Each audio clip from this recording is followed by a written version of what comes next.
चाहिए थी या नहीं हटनी चाहिए थी? ये कश्मीर हमारा है या नहीं है? 70 साल तक एक घमंडिया गठबंधन धारा 370 को अपने अनोरस बच्चे की तरह गोदी में पाल कर बैठा रहा। आपने दूसरी बार मोदी जी को प्रधानमंत्री बनाया। 5 अगस्त 2019 को मोदी जी ने धारा 370 को समाप्त कर दिया।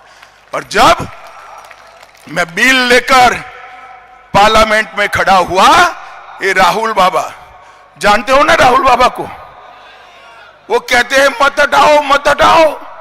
मैंने कहा भाई क्यों ना हटाए? तो उन्होंने कहा कश्मीर में खून की नदियां भी बह जाएंगी। अरे राहुल बाबा 5 साल हो गए, खून की नदियां छोड़ो, कंकड़ चलाने की किसी की हिम्मत नहीं है, कंकड़ चलाने की। मोदी जी ने हमारे कश्मीर को हमेशा के लिए भारत के साथ जोड़ने का काम किया। मोदी जी ने 550 साल से करोड़ों देशभक्त, करोड़ों राम भक्त, दुनिया भर में फैले हुए सभी लोग चाहते थे कि अयोध्या में राम मंदिर बने। आप भी चाहते थे या नहीं चाहते थे भाई? जोर से बोलो, चाहते थे या नहीं चाहते? एक कांग्रेस पार्टी ने 70 साल तक रामलल्ला को टेंट में बिठाकर रखा। 70 साल तक राम जन्मभूमि के केस को अटका कर, लटका कर, भटका कर रखा।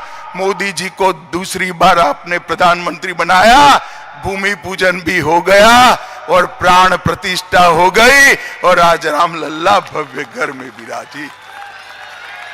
माताओं, भाइयों, बहनों, मैं संभाजी नगर में हूं। इस औरंगजेब ने काशी विश्वनाथ को तोड़ा था, सालों तक किसी ने सूद नहीं ली।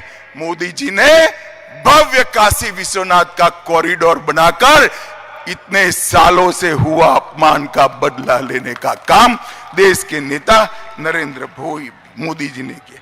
मित्रों, 150 साल पुराने अंग्रेजों के कानून बदले, पार्लियामेंट नहीं बनाई, कर्तव्य पथ नया बनाया, और इस देश में से आतंकवाद और नक्सलवाद को उखाड़ कर फेंक दिया। भाई और बहनों, मैं आज आपको पूछने आया हूं, बाला साहब ठाकरे को सिर्फ आप नहीं, मैं नहीं, देश भर की जनता पलकों पर बिठाती है, इनके सिद्धांतों के कारण पलकों पे बिठाती। मुझे बताओ, ये संभाजी नगर का नाम बदलने के लिए, जो रखने के लिए विरोध करते थे, वो बाला साहब के वारिस हो सकते हैं क्या? हो सकते हैं क्या? हो सकते हैं क्या? आज उद्धव ठाकरे जी, आपको शर्म आनी चाहिए। आप जिनके पास बैठे हो, जिनके साथ बैठे हो, उन्होंने 370 हटाने का विरोध किया, सर्जिकल स्ट्राइक और एयर स्ट्राइक का विरोध किया, और औरंगाबाद से संभाजी नगर की यात्रा को रोक कर रखा था।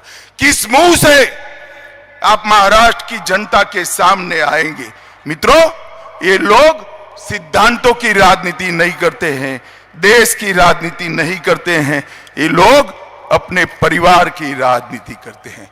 मित्रों, आज मैं कहने आया हूं, मोदी जी ने, यूपीए की सरकार देश के अर्थतंत्र को 11वें नंबर पर छोड़कर गई थी, और ये जब मोदी जी प्रधानमंत्री बने, तब चिदंबरम साहब अंग्रेजी में कहते थे, इकोनॉमी को जानने वाले लोग ही देश को बचा सकते हैं।